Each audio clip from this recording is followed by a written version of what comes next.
Hey you guys, this is of course TsubakiSwagg, and I'm coming to you with my review of Nobunagun episode 3.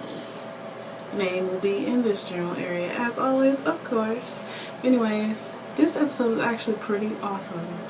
The more I watch Nobunagun, the more I like it, because I can relate to Mako, because I was like the tomboyish girl in school who really didn't have a whole lot of friends, and like I thought that things like I was the sporty girl, and I was also band geek and everything in school, so I was all around artsy and athletic. So in school I was kind of like Mako. I really sat to myself. I can probably count on one hand how many friends I had that I actually considered friends. But anyways, that's neither here nor there. So in this episode, it picks up where the last one left off at, where Miss Ogaraga is going to Kappa's island to train, because she said that she was going to be used by Dogu, because she does have she has the E genes inside her body, so she's going to use her AE weapon to stop the evolutionary invasion objects. There you go.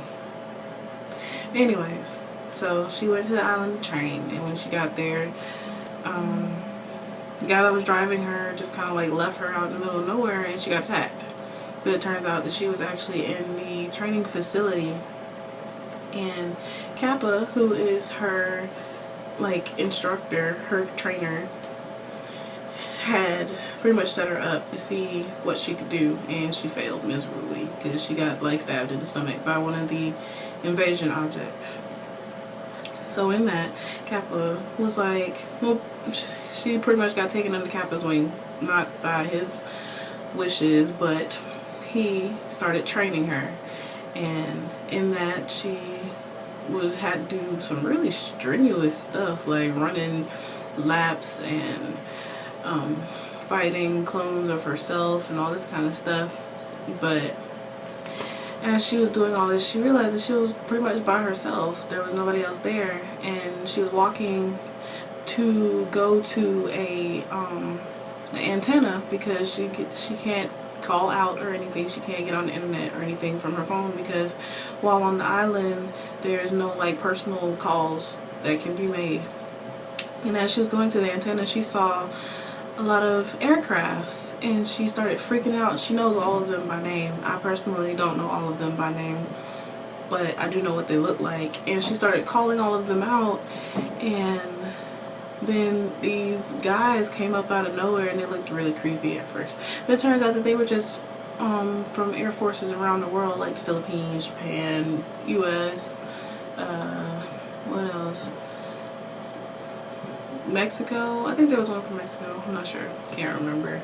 But they all were like, they had seen the footage of show in Taiwan, and they wanted her autograph, and they wanted her to like take pictures, and they wanted to know more about her and all this kind of stuff. And all these guys, all these nice looking guys, were fawning over her, and she really didn't know what to do.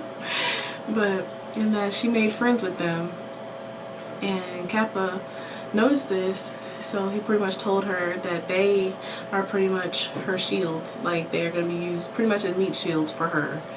And this angered her, so while she was training, Kappa made a whole bunch of clones of her and started making them attack her to get her to focus and aim, because all she ever does is like rapid fire. She doesn't really aim, she just shoots at whatever she sees. And Kappa was trying to get her to pretty much focus, and in that, she was still having a hard time aiming. And Kappa had one of her clones sitting on his lap, and like unzipped her shirt, and her boobs popped out. but she shot that one, and he was like, oh, you can shoot something sitting still, but the enemy moves. So he pretty much told her that the enemy is not going to sit still long enough for you to shoot them. So you need to learn how to aim and fire, because her being a gunner is going to be used. She's going to be used as a sniper, which means she's going to have to learn how to shoot things not necessarily at point blank range, but actually at further ranges than that, so that way she can protect people that she's supposed to be helping, because she really did mess up in Taiwan, because if she hadn't tired herself out so much, she would have been able to shoot that last invasion object that popped the biggest one and caused that ginormous explosion. So in that, she finally realized that she needs to learn how to aim. And then later on, I don't know if it was that day or the next day, she was walking and all the guys came up and they were like, thank you so much for the pictures. And turns out Kappa was taking pictures of her clones in like bathing suits and stuff, and he gave all the soldiers her pictures. And soldiers were very grateful, but Sho was rather embarrassed, and I don't blame her, because they were some very revealing pictures. But anyways, after that,